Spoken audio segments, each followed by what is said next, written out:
ভর্তা আমরা অনেক ধরনের খেয়ে থাকি, আর আজকে এনেছে হচ্ছে সজনে পাতা। এইগুলো খাওয়া কিন্তু খুব উপকার শরীরের জন্যে, তাই ভাবলাম এই পাতাগুলো দিয়ে একটুখানি ভর্তাই বানিয়ে ফেলি। আর কিভাবে বানালাম সেটাই দেখাবো। নমস্কার, শুভ সকাল। কুক উইথ কাকুলির পক্ষ থেকে অনেক ভালোবাসা। দেখুন কি সুন্দর একদম কচি কচি পাতা, আর এই সময়টায় সজনে পাতাগুলো কিন্তু খুব সুন্দর ওঠে, এইরকম একদম কচি কচি পাতা। যাই হোক, পাতাগুলো আমি বেছে নিয়েছি। এইবার আমি একটুখানি এই পাতাগুলো ধুয়ে নেব ভালো করে।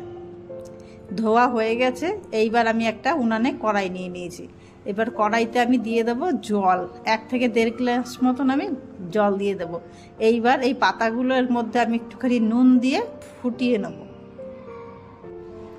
আমি এটা ঢেকে দেবো 5 থেকে 6 মিনিট। ঢেকে দিলেই সুন্দর একদম নরম হয়ে যাবে। আর সজনে পাতা একটুখানি সেদ্ধ হতে কিন্তু টাইম লাগে, তাই ঢেকে দিতে হবে। আর গ্যাসের ফ্লেমটা কিন্তু অবশ্যই মিডিয়াম রাখবেন, রেখে এইরকম ফুটিয়ে নেবেন।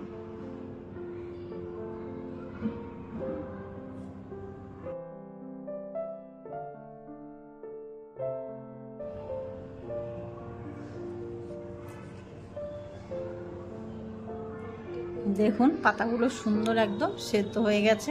এইবার এই পাতাগুলো আমি একটুখানি জল ঝরিয়ে নেব। এইবার কড়াইতে আবার আমি তেল দিয়ে দিলাম। তেলটা গরম হয়ে গেছে। এইবার দিয়ে দিলাম আমি 5টা শুকনো লঙ্কা। কেউ চাইলে শুকনো লঙ্কাটা আরও বেশি দিতে পারেন, কিন্তু আমাদের বাড়িতে একটু ঝাল কম খায়, তাই আমি 5খানা দিলাম। আর দিলাম একটা রসুন, আর দিলাম আমি এখানে 2খানা পেঁয়াজ। এইবার এইগুলো আমি তেলের মধ্যে ভেজে নেব। এইবার একটুখানি তাড়াতাড়ি যেন ভাজা হয়, এর জন্য এর মধ্যে একটুখানি নুন দিয়ে দেবো 1 চামচ মতন, আর সামান্য একটুখানি হলুদ দিয়ে দেবো। এটা দিলে তাড়াতাড়ি কিন্তু ভাজাও হয়ে যায়, আবার সুন্দর কালারটাও হয়ে যায় পেঁয়াজটা। এইবার পেঁয়াজটা রসুনটা একটু লাল লাল করে ভাজা হয়ে গেলে এটা আমি অর্ধেক তুলে নেব, আর অর্ধেক আবার কড়াইয়ের মধ্যেই আমি রাখবো, আর একটু তেল সমেতেই আমি তুলব। এইবার এই পেঁয়াজের মধ্যে দিয়ে দেবো সজনে পাতা সেদ্ধটা, যেটা আমি জল ঝরিয়ে রেখেছিলাম।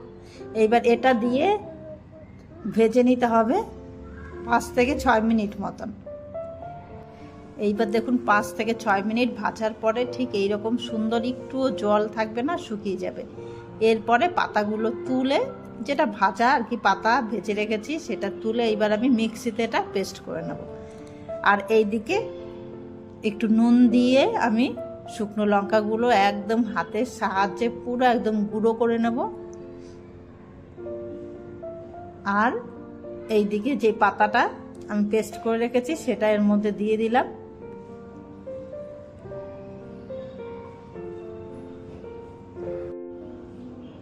এইবার এই লঙ্কাটা যে গুঁড়ো করে নিয়েছি এর মধ্যে দিয়ে দেব ভেজে রাখা পেঁয়াজ আর রসুনটা। এটা দিয়ে কিন্তু হাতের সাহায্যে খুব সুন্দর করে মাখতে হবে, আর এটা যত মাখবেন ভালো করে তত সুন্দর লাল কালার হবে শুকনো লঙ্কার জন্য, আর মাখাটাও কিন্তু এর জন্যই খুব সুন্দর স্বাদ হয়। এইবার পেস্ট করা পাতাটা আমি এর মধ্যে দিয়ে দিচ্ছি। এইবার মেখে নেব খুব ভালো করে 3 থেকে 4 মিনিট একদম হাতের সাহায্যে খুব ভালোভাবে মেখে নেব। এইবার একটু টেস্ট করে দেখুন নুনটা লাগবে কিনা, সেই পরিমাণ একটু দিয়ে দেবেন। আর গরম ভাতের সাথে এটা পরিবেশন করুন, সবাই খেয়ে বলবে জাস্ট অপূর্ব।